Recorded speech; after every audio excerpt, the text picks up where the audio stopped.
मैं SP Bhardwaj classes Prayagraj YouTube channel में आपका हार्दिक स्वागत एवं अभिनंदन करता हूं। आज हम फिजिक्स से रिलेटेड बात करेंगे और टॉपिक है आपका फ्रेम ऑफ रेफरेंस। तो फ्रेम ऑफ रेफरेंस क्या होता है इसके बारे में हम जानेंगे, और इससे पहले हमें जानना है कि सिस्टम क्या होता है। तो सिस्टम के लिए देखिए क्या करते हैं। जैसे सिस्टम आपका क्या है, एक आपने फैन ले लिया, रूम ले लिया, चेयर ले ली, डेस्क ले ली, है ना, बोर्ड ले लिया, मार्कर ले लिया, ये सब सिस्टम है। अब इन्हें डिफाइन करेंगे। तो डिफाइन करने के लिए इन सब में हम देखते हैं इसमें एक डेफिनेट क्वांटिटी ऑफ मैटर है, लेकिन ये बाउंडेड है किसी क्लोज सरफेस के द्वारा ना, किसी जो बंद पृष्ठ है या आप कहिएगा बंद आवरण है, इसके द्वारा ये क्या हो रहा है, बाउंडेड हो रहा है ये matter, definite quantity of matter. तो इसी को कहा जाता है सिस्टम। जैसे एक एग्जांपल और आप समझ लीजिए। जैसे आप रोड पर जाते हैं, रोड पर जाने के बाद में मार्केट में पहुंचे और मार्केट में आप देखते हैं कि बे सीजन के, उसका सीजन नहीं है, बनाना का सीजन नहीं है, एप्पल का सीजन नहीं है, लेकिन फिर भी आपको एप्पल और बनाना एक जगह पर पड़े हुए मिल जाते हैं, कोई उन्हें बेचता हुआ नजर आता है। लेकिन अब उसमें कैसे देखते हैं आप, ये देखते हैं कि वो बनाना या एप्पल किसके, या तो मिट्टी के बने हुए हैं या पत्थर के बने हुए हैं। लेकिन उन्हें आप बनाना या एप्पल इसीलिए बोल रहे हैं क्योंकि उनका जो आवरण है या उनका सरफेस है वो एप्पल या बनाना का है, इसीलिए। जैसे एक एग्जांपल और ले लीजिए। जैसे आपने एक कुम्हार ले लिया, और कुम्हार क्या करता है, मिट्टी से तरह तरह के बर्तन तैयार करता है। जैसे मिट्टी देखिएगा, मिट्टी उसके पास एक होती है, उस मिट्टी से यदि वो कुल्हड़ बना के तैयार कर दे तो आप कहते हैं ये कुल्हड़ है। उसी मिट्टी का, है ना, वो आपकी क्या है, जो है घड़ा बना के तैयार कर दे तो आप कहते हैं घड़ा है। यदि उसी मिट्टी की कोई भगवान की मूर्ति बना के तैयार कर दे तो आप कहते हैं कि ये भगवान है। तो इस तरह से देखेंगे कि यदि हम सिस्टम को डिफाइन करते हैं तो सिस्टम क्या होता है, एक डेफिनेट क्वांटिटी ऑफ मैटर होता है, एक डेफिनेट क्वांटिटी ऑफ मैटर होता है जो बाउंडेड होता है किसी क्लोज सरफेस के द्वारा, उसे कहते हैं सिस्टम। यानी a definite quantity of matter bounded by a close surface is known as system. ये डेफिनेशन हमने लिख दी है। अब हम लोग बात करेंगे यहाँ फ्रेम ऑफ रेफरेंस की। ये फ्रेम ऑफ रेफरेंस क्या होता है, तो चलिए फ्रेम ऑफ रेफरेंस के बारे में बात करते हैं। फ्रेम ऑफ रेफरेंस क्या है, एक सिस्टम होता है। फ्रेम ऑफ रेफरेंस आपका क्या होता है, एक सिस्टम होता है। अब ये किस तरह का सिस्टम है, इस पर हम लोग बात करते हैं। देखिए, जैसे सपोज कर लीजिएगा कि जब आप कहीं पर अपने घर से बाहर पढ़ने के लिए जाते हैं, और घर से बाहर पढ़ने के लिए जाते हैं, तो पढ़ते समय अब वहाँ पर कभी आपके फादर गए, आपसे मिलने के लिए फादर जा रहे हैं, मान लीजिए किसी ट्रेन से जा रहे हैं। तो जब किसी ट्रेन से वो जाते हैं तो आपको ये चिंता लगी रहती है कि मेरे फादर फलानी ट्रेन से आ रहे हैं, या मेरे फादर जो भी ट्रेन का नाम हो, मान लीजिए जनता एक्सप्रेस है तो जनता एक्सप्रेस से आ रहे हैं। यदि जनता एक्सप्रेस से आ रहे हैं या प्रयागराज एक्सप्रेस से आ रहे हैं, तो प्रयागराज एक्सप्रेस से आ रहे हैं तो फादर का जो रिप्रेजेंटेशन कर रही है एक तरह से वहाँ पर, वो क्या हो रही है, प्रयागराज एक्सप्रेस कर रही है। जैसे सपोज कर लीजिएगा कि आप बीटेक की क्लास में या बीएससी फर्स्ट ईयर की क्लास में बैठे हुए हैं और वहाँ पर आपका कोई क्लास चल रहा है। यदि वहाँ आपका क्लास चलता है तब आप वहाँ पर क्या करते हैं, क्लास चलता है उस क्लास का, जैसे बीएससी फर्स्ट ईयर की क्लास में आप बैठे हैं या बीटेक फर्स्ट ईयर की क्लास में बैठे हैं, तो कोई स्टूडेंट यदि वहाँ पर क्या आता है, बीटेक फर्स्ट ईयर का आता है या बीएससी फर्स्ट ईयर का आता है, तो उसे किस में कर दिया जाता है, आपके क्लासरूम में कर दिया जाएगा, यानी बीटेक फर्स्ट ईयर वाले क्लासरूम में कर दिया जाएगा। इसका मतलब वो रूम शो कर रहा है कि इस रूम में बीएससी फर्स्ट ईयर की क्लास चल रही है। तो इस तरह से बीएससी फर्स्ट ईयर की क्लास जो चल रही है, ये फिनोमिनन घटित हो रही है, इसके रेस्पेक्ट में वो रूम क्या हो जाएगा, फ्रेम ऑफ रेफरेंस हो जाएगा, रूम फ्रेम ऑफ रेफरेंस हो जाएगा। तो देखिए फ्रेम ऑफ रेफरेंस क्या होता है, फ्रेम ऑफ रेफरेंस एक सिस्टम होता है। क्या है, एक सिस्टम है जो नॉलेज देता है। किसकी नॉलेज देता है, किसी पॉइंट की नॉलेज देगा, यानी पॉइंट की पोजीशन के बारे में बताएगा, या किसी फिनोमेनन की पोजीशन के बारे में बताएगा, या किसी इवेंट की पोजीशन के बारे में बताएगा, वो भी किसी एक फिक्स टाइम पर या पर्टिकुलर टाइम पर, या आप कहिए एट एन इंस्टेंट, किसी इंस्टेंट पर तो उसे हम कहते हैं फ्रेम ऑफ रेफरेंस। तो फ्रेम ऑफ रेफरेंस आपका क्या होता है? फ्रेम ऑफ रेफरेंस एक सिस्टम है, यानी आप लिखेंगे तो क्या लिखेंगे? द सिस्टम, यानी वह सिस्टम विच गिव्स जो देता है, which gives knowledge about the position, which gives knowledge about the position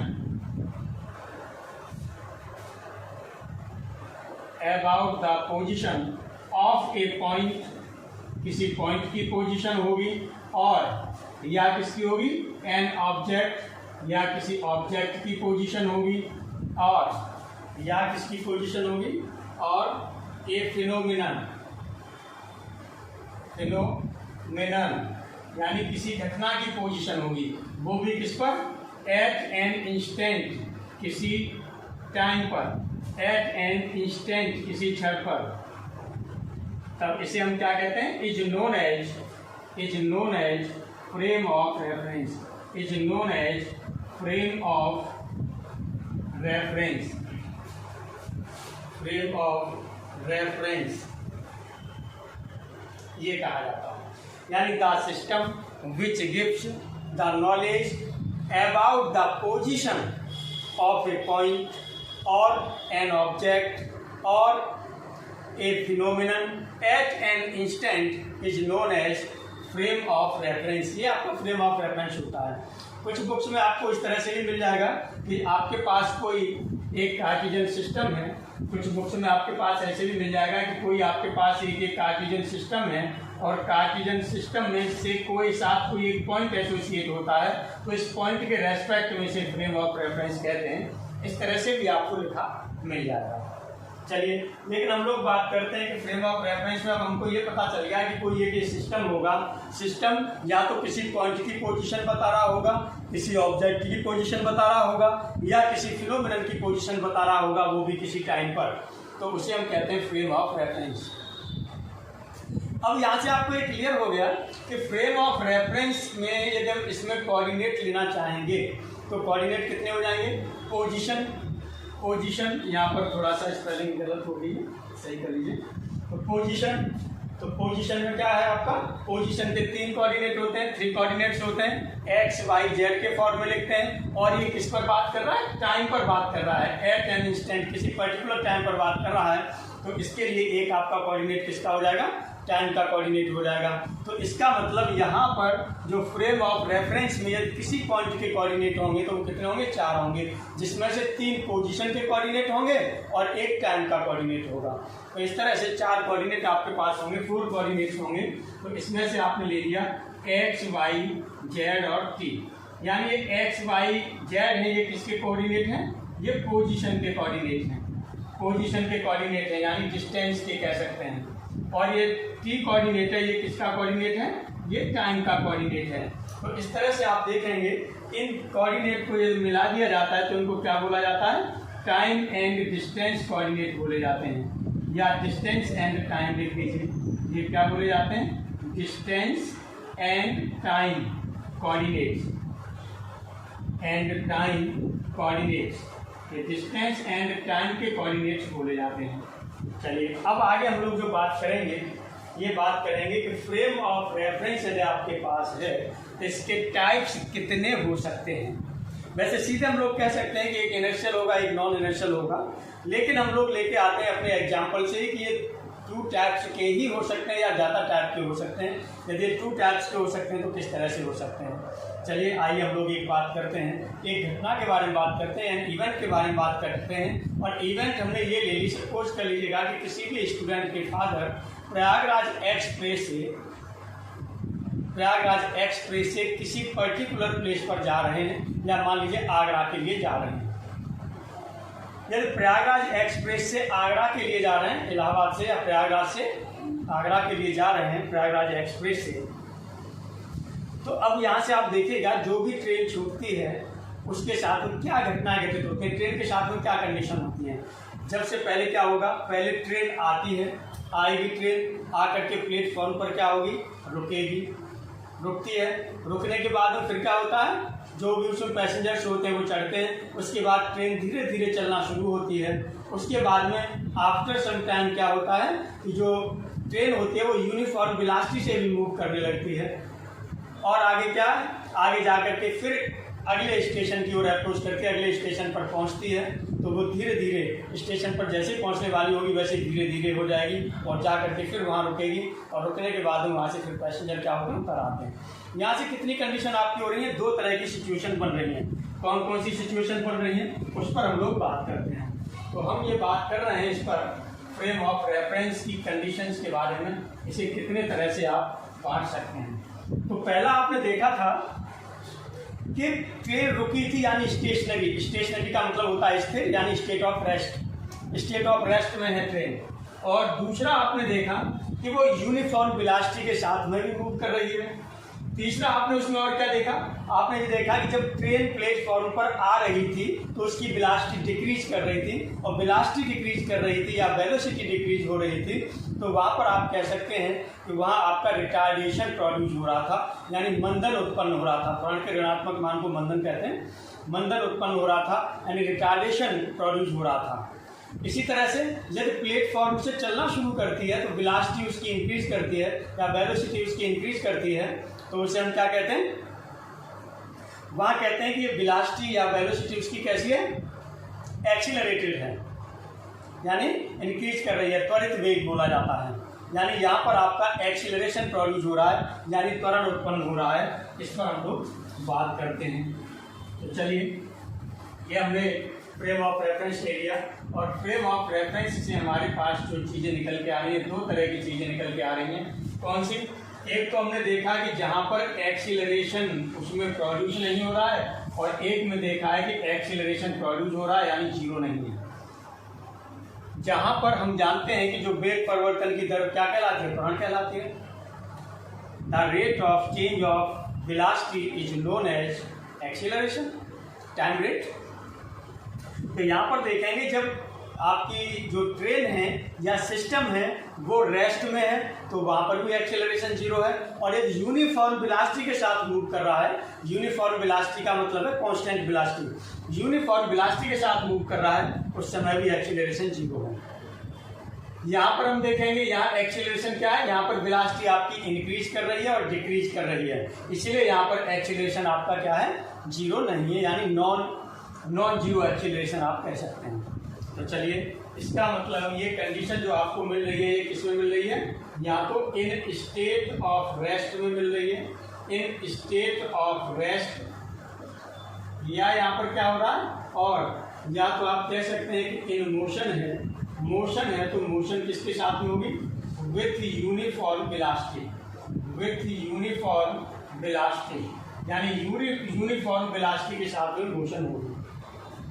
यहाँ पर आपका क्या है, ये मोशन में होगा, इन मोशन में होगा, लेकिन मोशन में किसके साथ होगा, with accelerated velocity, with accelerated velocity, और या हम कह सकते हैं रिटार्डेड वेलोसिटी, रिटार्डेड वेलोसिटी भी बोल देते हैं कुछ लोग वेलोसिटी बोल देते हैं, कोई बात नहीं, जो भी आप बोल रहे हो आप उसे यूज कर लीजिए, ये बोला जाता है। अब ये हमने ले लिया। अब यदि यहाँ पर हम देखेंगे तो यदि ये यहाँ पर क्या है, एक्सीलरेशन जीरो है, एक्सीलरेशन जीरो है, तो इसीलिए यहाँ पर एक्सीलरेशन जीरो की यहाँ पर हम बात करते हैं तो इनर्शिया लॉ जो आपका होता है, न्यूटन्स लॉ होता है फर्स्ट लॉ, उसमें क्या है, if a body is already in state of rest then it will remain in state of rest and in motion then it will remain in motion until its position is not changed by an external force। यानी यदि कोई वस्तु आपकी कैसी है, स्थिर है तो वो स्थिर रहती है, और यदि समान वेग से गतिशील है तो वो गतिशील ही होती है जब तक कि बाह्य बल लगाकर उसकी स्थिति में परिवर्तन न किया जाए। इसे हम क्या कहते हैं, इनर्शिया लॉ ऑफ इनर्शिया भी बोलते हैं या इनर्शियल लॉ बोला जाता है। इसीलिए इसको जो फ्रेम ऑफ रेफरेंस को नाम दे दिया जाता है, इसको दे दिया जाता है इनर्शियल फ्रेम ऑफ रेफरेंस, इसी के उस पर आधारित इसे नाम दे दिया जाता है inertial frame of reference, inertial frame of reference इसका नाम दे दिया जाता है। चूंकि ये किस पर आधारित है, या आप देखिएगा यहाँ एक्सीलरेशन जीरो है यानी non accelerated frame of reference भी इसके तहत हम कह सकते हैं। एक्सीलरेशन यहाँ है ही नहीं, जीरो है, तो इसे बोल देते हैं non accelerated frame of reference. Non accelerated frame of reference, इसे non accelerated frame of reference आपने बोल दिया। दूसरा, ये इसकी जो खोज की थी या इसके बारे में फर्स्ट टाइम जो बताया था वो किसने बताया था? गैलीलियो ने बताया था। इसीलिए इसका नाम गैलीलियन फ्रेम ऑफ रेफरेंस भी रखा जाता है। इसीलिए इसको नाम क्या दिया जाता है? Galilean frame of reference. Galilean frame of reference नाम दे दिया जाता है। चूंकि न्यूटन के नियम पर आधारित है, न्यूटन के नियम पर आधारित है, इसीलिए इसका नाम न्यूटोनियन फ्रेम ऑफ रेफरेंस भी दिया जाता है। क्या नाम दिया जाता है? Newtonian frame of reference. Newtonian frame of reference. कोई भी आप चारों में से कोई भी लिखा मिल जाए तो आप समझ जाएंगे कि इनर्शियल फ्रेम ऑफ रेफरेंस की बात हो रही है। यहाँ पर क्या है? यहाँ पर आप देखेंगे मोशन में ये तो आपने ले लिया था, लेकिन यहाँ पर अब हम बात कर रहे हैं एक्सीलरेशन। यहाँ पर कैसा है? नॉन जीरो है, यानी इसका यदि नाम दे दिया जाए तो क्या नाम दिया जा सकता है? इसका यहाँ इनर्शियल फ्रेम ऑफ रेफरेंस दिया था तो इसका नाम दे दिया जाता है non inertial frame of reference, क्योंकि यहाँ इनर्शिया लॉ होल्ड नहीं हो रहा है। Non inertial frame of reference. यहाँ पर एक्सीलरेशन आपका नॉन जीरो है, इसलिए इसे कह दिया जाता है accelerated frame of reference. Accelerated frame of reference. Accelerated frame of reference जिसे बोल दिया जाता है। अब देखिए यहाँ पर हम इसकी डेफिनेशन की बात करते हैं कि इनर्शियल फ्रेम ऑफ रेफरेंस क्या होता है और non inertial frame of reference क्या होता है, इनके बारे में हम लोग बात कर रहे हैं। ये नॉन इनर्शियल और ये इनर्शियल या नॉन एक्सीलरेटेड गैलीलियन न्यूटोनियन एक ही बात है। तो इनर्शियल फ्रेम ऑफ रेफरेंस में हम कह रहे हैं कि कोई भी यदि सिस्टम हमारा किसमें है या फ्रेम ऑफ रेफरेंस, कोई भी फ्रेम ऑफ रेफरेंस या तो स्टेट ऑफ रेस्ट में होना चाहिए या फिर यूनिफॉर्म वेलोसिटी के साथ मोशन में होना चाहिए, तो उसे हम कहते हैं इनर्शियल फ्रेम ऑफ रेफरेंस। यानी the frame of reference which is in state of rest और in motion with uniform velocity is known as inertial frame of reference. या हम कह सकते हैं the frame of reference which holds Newton's first and second law of motion is known as inertial frame of reference। इसी तरह से example के लिए यहाँ पर हम लेना चाहें, फॉर एग्जाम्पल के लिए यहाँ पर लेना चाहें तो एग्जाम्पल आप ले लीजिए। एग्जाम्पल में आपने क्या ले लिया? आपने ले लिया कि एक ट्रेन है जो प्लेटफॉर्म पर खड़ी है। प्लेटफॉर्म पर खड़ी हुई ट्रेन, यानी कि पहला नंबर हमने यहाँ पर ले लिया a train standing on the platform. Standing on the platform यानी प्लेटफॉर्म पर कोई भी ट्रेन खड़ी है वो आपने ले ली। नंबर सेकंड में इसमें आपने ले लिया कोई एक ट्रेन है जो दो स्टेशन के बीच में यूनिफॉर्म वेलोसिटी के साथ क्या कर रही है? मूव कर रही है। कोई आपने ट्रेन ले ली और ट्रेन दो स्टेशंस के बीच में यूनिफॉर्म वेलोसिटी के साथ में मूव कर रही है, ये लिखेंगे। तो यार आपने ले लिया एक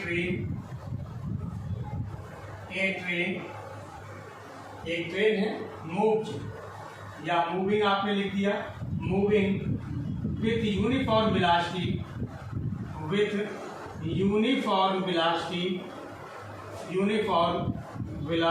या वेलोसिटी बिटवीन टू स्टेशंस यानी दो स्टेशंस के बीच में मूव कर रही है यूनिफॉर्म वेलोसिटी के साथ में।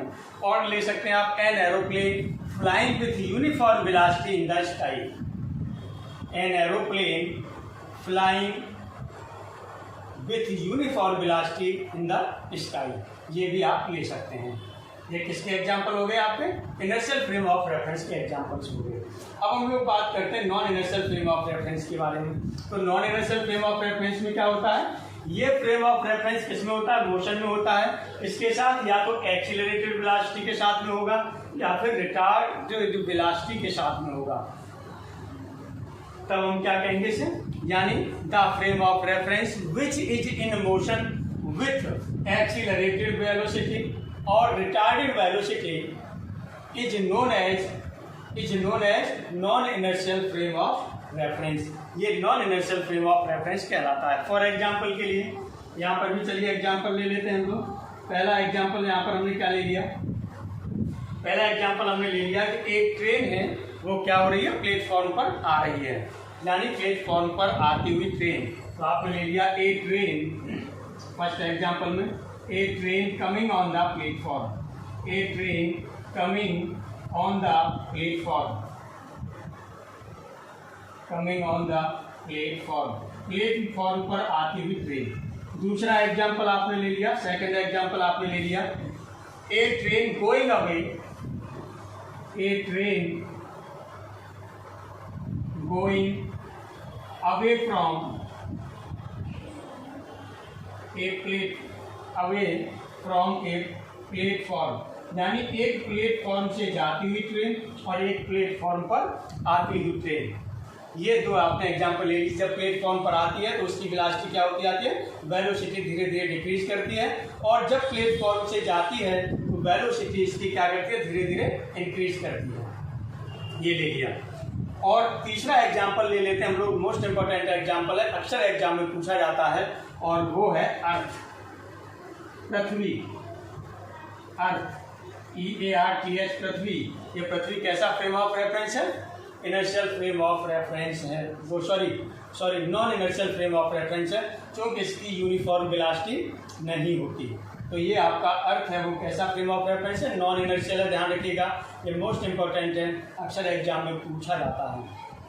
अब हम लोग बात करेंगे रिलेटिव वेलोसिटी के बारे में या रिलेटिव वेलोसिटी के बारे में। जो भी आपके यहाँ बोलते हो, वेलोसिटी बोलते हो तो आप वेलोसिटी यूज करिए, और यदि वेलोसिटी बोलते हो तो आप वेलोसिटी बोलिए। कहीं पर कोई लोग वेलोसिटी बोल देते हैं, कुछ वेलोसिटी बोल देते हैं, उससे कोई प्रॉब्लम नहीं।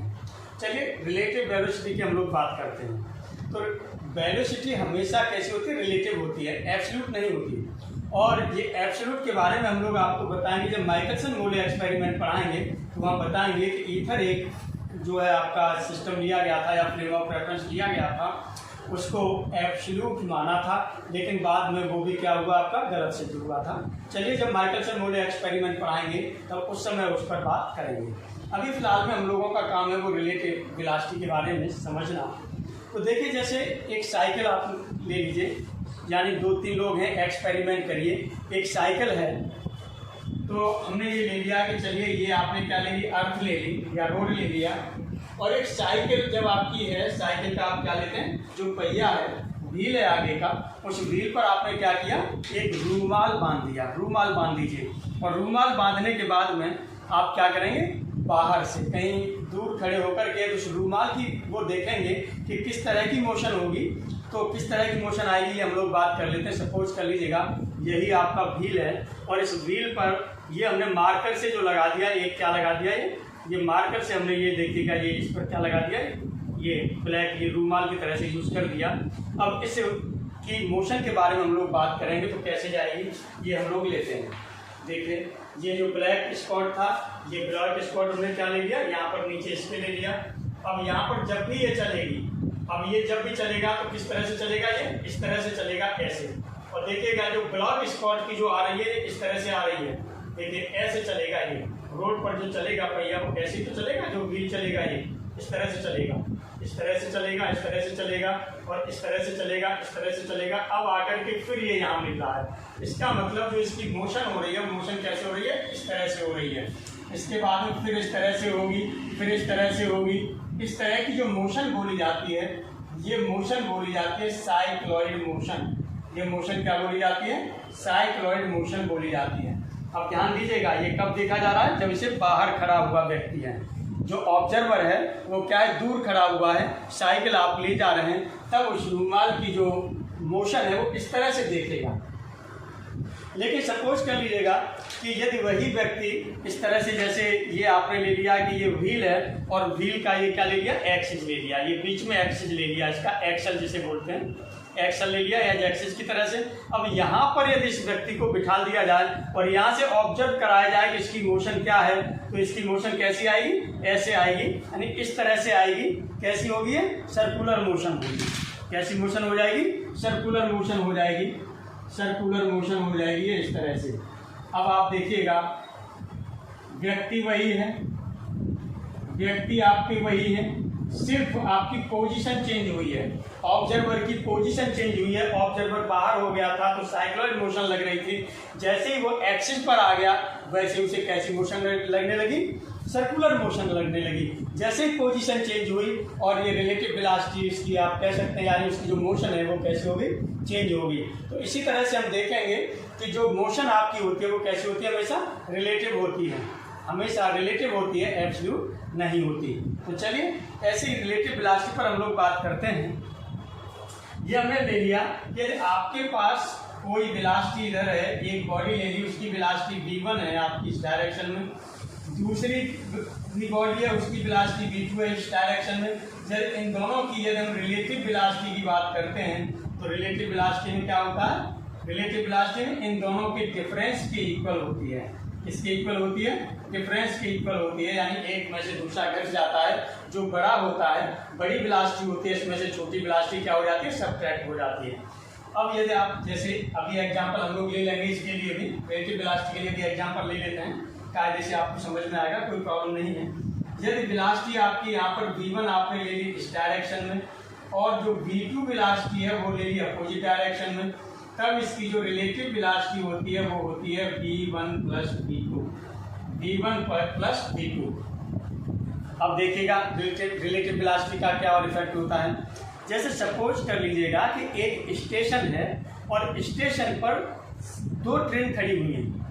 एक स्टेशन ले लिया, स्टेशन पर आपकी दो ट्रेन खड़ी हुई हैं। एक ट्रेन आपने ले ली ये है इधर और दूसरी ट्रेन ले ली आपने इधर है, या इसको इस तरह से हम लोग ले लेते हैं। एक ट्रेन आपने ले ली इस तरह से और दूसरी ट्रेन ले ली इस तरह से। एक यहाँ पर कोई एक ऑब्जर्वर है, इसमें यहाँ पर एक व्यक्ति इसमें बैठा हुआ है। अब ध्यान दीजिएगा, यहाँ पर जब बैठा होता है, ये सपोज करिए ये ट्रेन चलना शुरू होती है, मूव करना शुरू कर देती है। जब ये चलना शुरू कर देती है तो जो ये ऑब्जर्वर देखता है तो देखता है कि ये ट्रेन चलना शुरू हो गई, और जैसे ही ये इसे बड़ी नज़रों से बड़ा कंसंट्रेट होकर देखता रहता है तो कुछ समय बाद इसे लगता है कि इसकी ट्रेन चल रही है, यानी ये वाली ट्रेन चल रही है, ऐसा इसे प्रतीत होता है। तब ये क्या करता है, ये तुरंत इधर प्लेटफॉर्म की ओर देखता है, तो देखता है कि ये प्लेटफॉर्म कैसा है, स्टेशनरी है, और दिखाई दिया कि अरे यार मेरी तो ट्रेन चल नहीं रही है, मूव नहीं कर रही है, रेस्ट में है, ये ट्रेन मूव कर रही है। यानी कहने का मतलब ये है कि जब ये ऑब्जर्वर इसे अपने रेस्पेक्ट में देख रहा था तो ये चलती नजर आ रही थी, लेकिन जब इस ऑब्जर्वर ने इसके रेस्पेक्ट में स्वयं को देखा तो ये चलता हुआ नजर आया, और जब इसने प्लेटफॉर्म के रेस्पेक्ट में अपने को देखा तो अपने को रेस्ट स्टेट में पाया।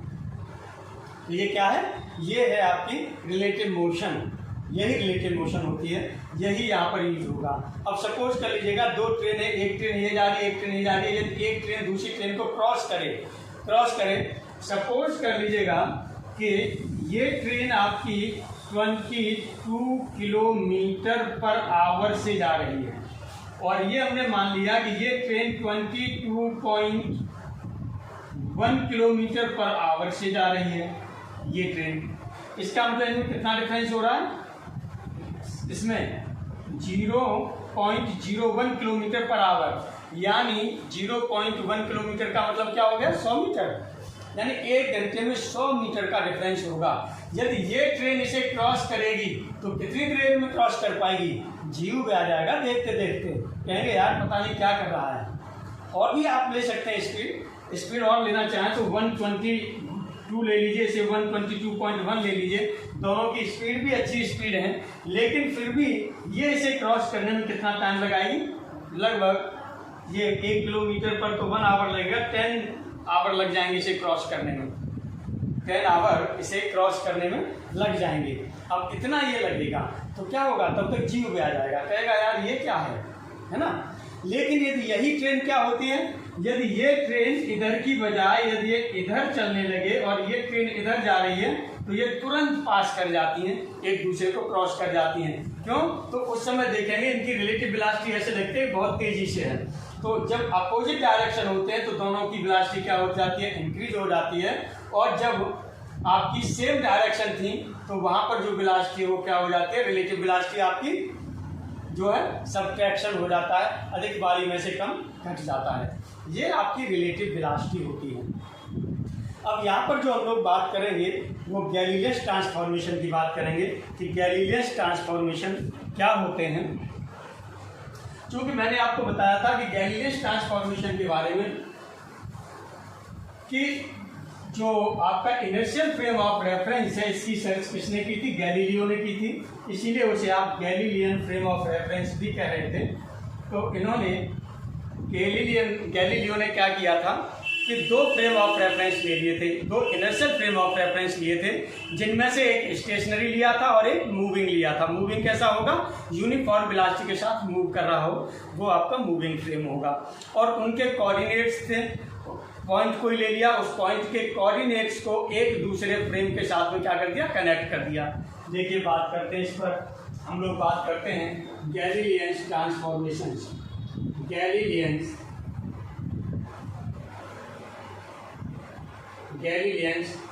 ट्रांसफॉर्मेशंस।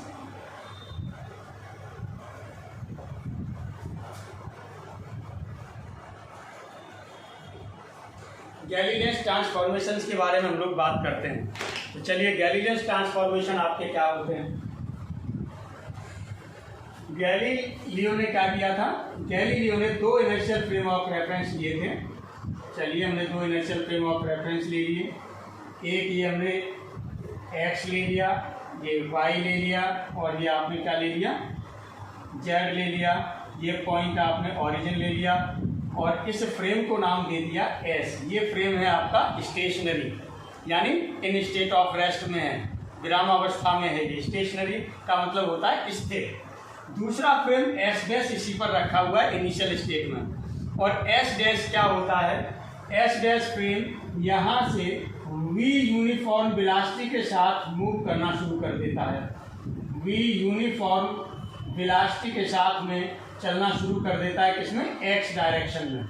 और t टाइम बाद यानी आफ्टर t टाइम ये s डैश फ्रेम यहाँ पर आ जाता है, जो आप फिगर में देख रहे हैं, यहाँ पर आ जाता है। और ये o डैश ले लिया, ये आपका आ गया।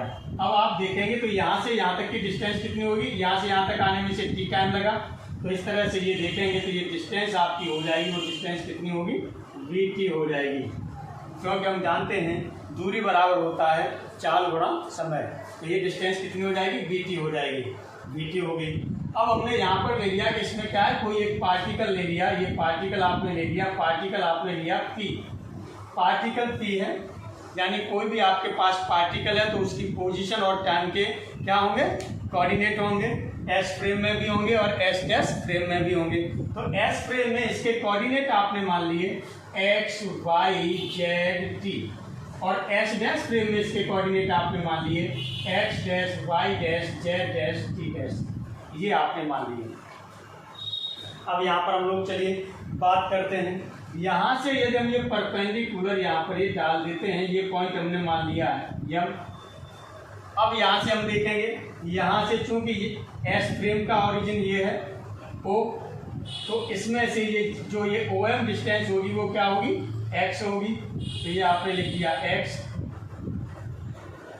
O डैश m कितना हो जाएगा? इसका कोऑर्डिनेट कितना? x डैश है, तो ये आपने लिख दिया यहाँ से ये x डैश हो जाएगी ये डिस्टेंस, ये हो गया। अब देखिए हम आपको बता रहे थे गैलीलियन ट्रांसफॉर्मेशन के बारे में। तो गैलीलियो ने क्या किया था कि इसी p पार्टिकल के जो कोऑर्डिनेट थे S फ्रेम में x, y, z, t और S डैश फ्रेम में x dash, y dash, z dash, t dash, इन दोनों को उन्होंने क्या कर दिया? रिलेट कर दिया। यानी x का x डैश के साथ में रिलेशन निकाल दिया, y का y डैश के साथ, z का z डैश के साथ और t का t डैश के साथ में। तो यही आपके जो ट्रांसफॉर्मेशन कहलाए वो क्या कहलाए? गैलीलियस ट्रांसफॉर्मेशन कहलाए। जब इन रिलेशंस को हम निकाल देते हैं तो वही आपके गैलीलियस ट्रांसफॉर्मेशन होंगे। तो इसके लिए हम क्या करते हैं? गैलीलियो ने क्या किया था, यानी इसे अब लिखना चाहेंगे तो हम क्या कहेंगे कि एक पार्टिकल ले लिया P, किसमें लिया है आपने, दो इनर्शियल फ्रेम ऑफ रेफरेंस में लिया है, एक S है दूसरा S डैश है, ये ले सकते हैं। या और सिंपली वे में लिखें तो आप कह सकते हैं कि there are two inertial frames of reference S and S dash, यानी दो इनर्शियल फ्रेम ऑफ रेफरेंस है, एक S है दूसरा S डैश है। S स्टेशनरी है, S डैश यूनिफॉर्म वेलोसिटी के साथ मूव कर रहा है x डायरेक्शन में। तब इसमें आपने एक पार्टिकल P लिया है जिसके coordinate x y z t S frame में है और x dash y dash z dash t dash S dash frame में है। तो इसी चीज को हम लोग लिखेंगे। तो चलिए हमने यहाँ पर लिखा there are two inertial frames of reference, there are two inertial frames of reference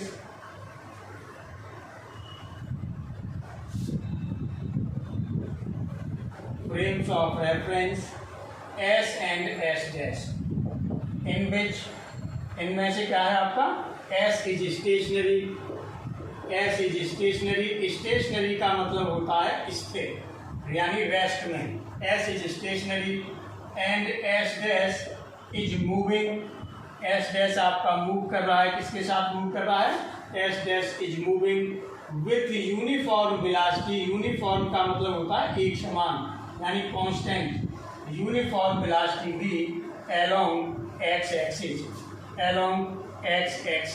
यानी x एक्सिस के अलोंग ये मूव कर रहा है, या इन x डायरेक्शन भी लिखा जा सकता है। तब इसमें क्या किया है, एक आपने पार्टिकल P लिया जिसके कोऑर्डिनेट S फ्रेम में x y z t है और S डैश फ्रेम में x dash y dash z dash t dash है। तब आपने ले लिया take a particle P, take a particle P in both frames of reference या both frames S and S dash, S and S dash, then let, अब यहाँ पर हम इसके कोऑर्डिनेट लें, let P has coordinates, P has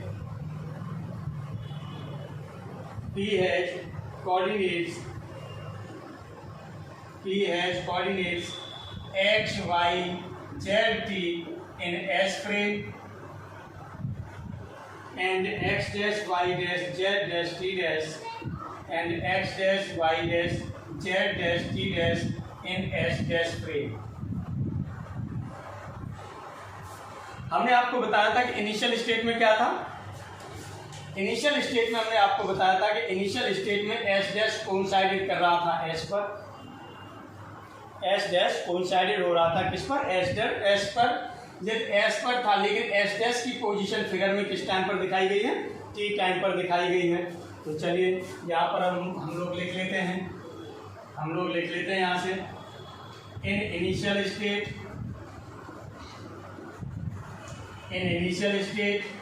S dash coincided with S and the position of S dash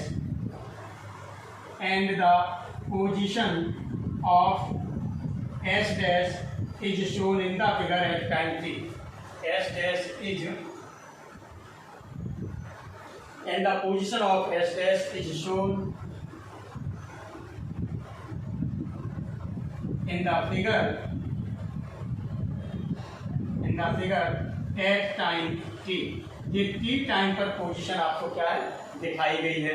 अब यहाँ पर हम क्या करेंगे, फिगर पर आते हैं कि फिगर में क्या आप देख रहे हैं। अब फिगर में देख लीजिएगा, फ्रॉम फिगर से देखना चाहें तो फिगर में भी हमने आपको समझा दिया है, फिगर से आप देख लीजिएगा क्या आपको दे रहा है।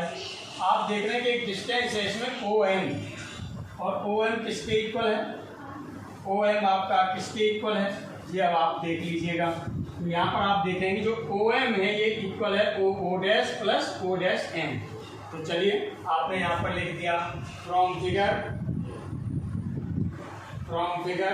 फिगर से आप ले रहे हैं, फिगर में आपका हो जाएगा ये है OM equal to O dash plus O dash M।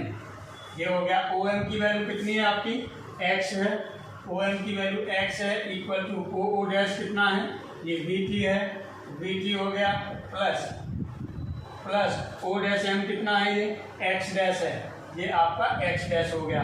अब एक साइड में इसमें एक लेफ्ट हैंड साइड है, एक राइट हैंड साइड है, तो एक साइड में इसमें एस के कोऑर्डिनेट कर दीजिए और दूसरी साइड में एस डैश फ्रेम के कोऑर्डिनेट कर दीजिए। यानी एक साइड में एस फ्रेम के कोऑर्डिनेट और दूसरी साइड में एस डैश के कोऑर्डिनेट। तो अब आप देखेंगे एक्स किसका कोऑर्डिनेट है, एस फ्रेम का, टी भी किसका है, एस फ्रेम का, और एक्स डैश किसका है, एस डैश फ्रेम का।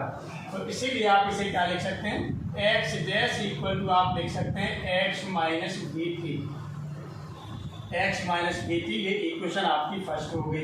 लेकिन अब हम लोग यहाँ पर देख रहे हैं कि जो एक्स डायरेक्शन में मोशन थी इसीलिए डिफरेंस यहाँ पर मिल रहा है। यदि एक्स डायरेक्शन में भी मोशन नहीं होती तो क्या एक्स और एक्स डैश में कोई डिफरेंस मिलता, नहीं मिलता। क्योंकि यदि ये मान लीजिए यहाँ पर आ जाता, ये यहीं पर होता, तब ये पॉइंट जो एक्स होता है, यदि ये एस डैश इसी पर आ जाए, एस पर ही आ जाए, तो फिर एक्स और एक्स डैश क्या होंगे, दोनों बराबर हो जाएंगे ना।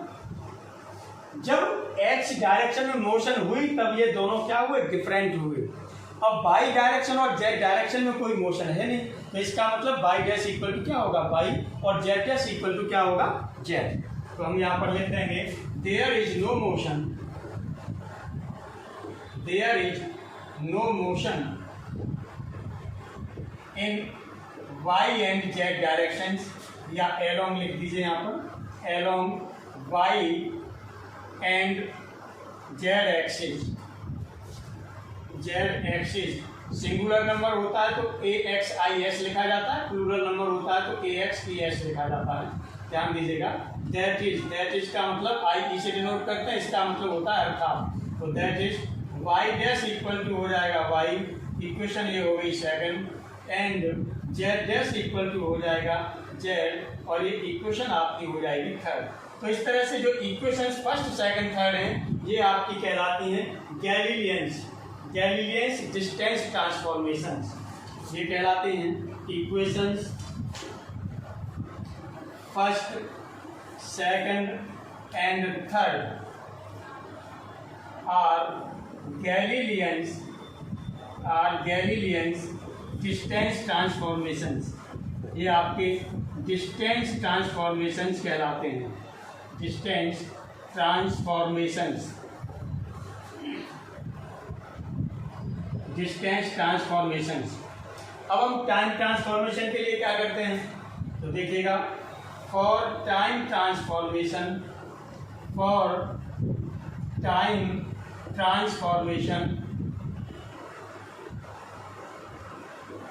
टाइम ट्रांसफॉर्मेशन के लिए इन्होंने क्या किया था, इन्होंने दो स्टॉप वॉचेस ले ली थी और एक एस फ्रेम में रख दी, दूसरी एस डैश फ्रेम में रख दी, यानी एक स्टेशनरी में रखी और दूसरी मूविंग फ्रेम में रख दी, दो ले ली स्टॉप वॉचेस। और फिर एस डैश आपका मूव कर रहा था, एस स्टेशनरी था। फिर किसी भी मूवमेंट पर इनमें यदि टाइम देखा गया तो इनकी जो नीडल्स थी वो सेम टाइम शो कर रही थी। कैसा टाइम शो कर रही थी, सेम टाइम शो कर रही थी। इसका मतलब क्या हो जाएगा, T dash equal to T, यानी फॉर टाइम ट्रांसफॉर्मेशन के लिए क्या ली, टू स्टॉप वॉचेस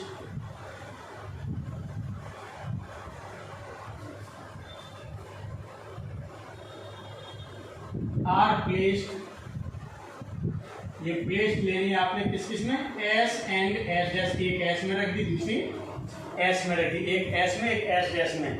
देन तब क्या होता है, देन द निडल का मतलब होगी उसकी सुइयां, then the needle plural number भी निडल ही रहता है, the needle of both watches